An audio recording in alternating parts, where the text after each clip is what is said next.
আচ্ছা, আজকে আমরা আলোচনা করব উদ্ভিদ আর প্রাণীদের নিয়ে জীবজগৎ। দেখো, তোমরা একটা সুন্দর ছবি দেখতে পাচ্ছ। ফুল ফুটেছে, কলকারখানা রয়েছে, গাছগাছালি দেওয়া আছে, নীল আকাশ। এই যে চারপাশের এই সুন্দর গাছপালা, প্রাণী, পশু পাখি, এদের নিয়েই কিন্তু আমাদের পরিবেশ তৈরি হয়।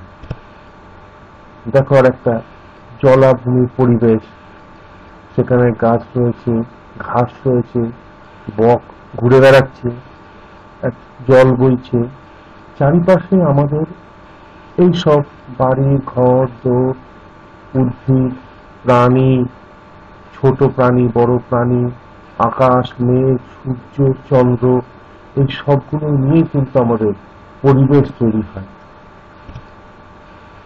দেখো, আর একটা পরিবেশ তোমাদেরকে দেখাচ্ছি। এইভাবে তাহলে আমাদের চারপাশের পরিবেশ কি? আমাদের চারপাশের পরিবেশ হলো সূর্যের আলো। আমাদের চারপাশের পরিবেশ হলো সূর্যের আলো, সূর্যের আলো, মাটি,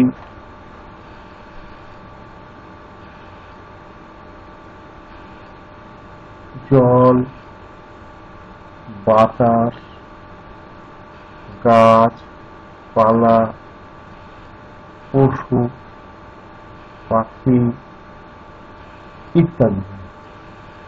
পরিবেশে প্রত্যেক প্রাণী, উদ্ভিদ একে অপরের উপরে নির্ভর করে বেঁচে থাকে।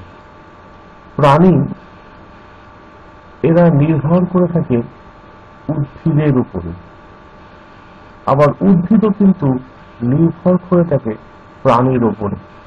আমরা একে অপরকে ছাড়া কিন্তু বাঁচতে পারি না, এটা কিন্তু আমাদের মাথায় রাখতে হবে। দেখো, একটা সুন্দর পরিবেশ, পোকা ঘুরে বেড়াচ্ছে, একটা সুন্দর ফুল ফুটেছে, সূর্য আলো দিচ্ছে, আকাশে মেঘ রয়েছে, নিচে একটু জলের ছিটে ফোটা রয়েছে। এই প্রত্যেকেই কিন্তু আমরা প্রত্যেকের সঙ্গে মিলেমিশে রয়েছি। যেমন আমরা আমাদের বাড়িতে বাবা মা ভাই বোন দাদু দিদা ঠাকুমা মামা কাকাদের নিয়ে একসঙ্গে মিলেমিশে একটা সুন্দর জায়গায় রয়েছি, তেমন এই পরিবেশে প্রত্যেকের সঙ্গে প্রত্যেকের একটা সুন্দর সম্পর্ক তৈরি আছে। এই পরিবেশকে আমরা বলি ইকোসিস্টেম। ইকোসিস্টেম, এই ইকোসিস্টেম, এটা হচ্ছে ইকোসিস্টেম। এটা আমরা বলি, বাংলায় বলি বাস্তুতন্ত্র। দেখো, এখানে কি আছে? এখানে সূর্য রয়েছে, এখানে মেঘ রয়েছে, এখানে বিভিন্ন প্রকার বজ্রপাত হয়, এখানে বিভিন্ন প্রকার মাছরা পুকুরে খেলা করছে, যে মাছরা সব পুকুরে খেলা করছে, ভেসে বেড়াচ্ছে। মাছেরা পুকুর থেকে খাবার সংগ্রহ করে খাচ্ছে, গাছ থেকে মাছেরা খাবার নিচ্ছে, বিভিন্ন প্রকার খনিজ পদার্থ রয়েছে। হ্যাঁ, বিভিন্ন প্রকার পোকা মাকড় ঘুরে বেড়াচ্ছে। দেখো, প্রত্যেকে কিন্তু সুন্দরভাবে একটা সুন্দর সহাবস্থানে এরা বাস করছে। এটাই কিন্তু আমাদের পরিবেশ। যেমন হচ্ছে পরিবেশে কি হচ্ছে, ঘাস পাতা ফুল ফল, এদেরকে এদেরকে খেয়ে কারা বেঁচে থাকে? এদেরকে খেয়ে কারা বেঁচে থাকে? না, গরু, ছাগল, ভেড়া, খরগোশ প্রভৃতি বিভিন্ন প্রকার হরিণ, মৌমাছি, এরা কিন্তু এই ঘাস পাতা ফুল ফলকে বেঁচে থাকে।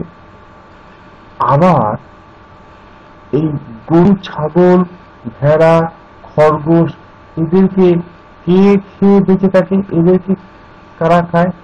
বাঘ, সিংহ, এরা কিন্তু এদেরকে খেয়ে বেঁচে থাকে। নেকড়ে, হ্যাঁ নেকড়ে আছে, এরা কিন্তু এদেরকে খেয়ে বেঁচে থাকে। তাহলে ঘাস পাতা ফুল ফল এদেরকে খাচ্ছে কারা? গরু ছাগল ভেড়া খরগোশ হরিণ মৌমাছি। আবার গরু, ছাগল, ভেড়া, খরগোশকে খাচ্ছে কারা? বাঘ, সিংহ, নেকড়ে।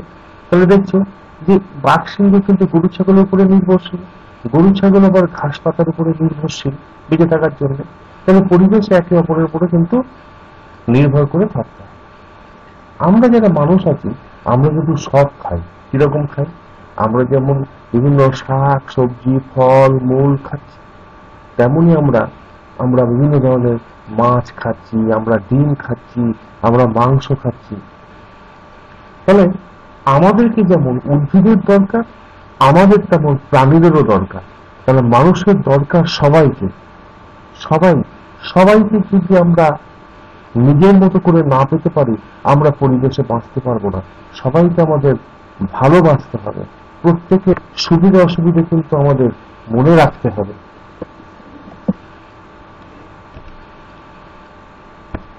তোমাদের সামনের দিন একটা জিনিস তোমরা করে আনবে, যে গাছ কি কি দিয়ে খাদ্য তৈরি করে, কোন গাছ কোন প্রাণীকে খাদ্য যোগায়, তৃণভোজীদের কারা খায়, কোন প্রাণীরা গাছপালা খায়।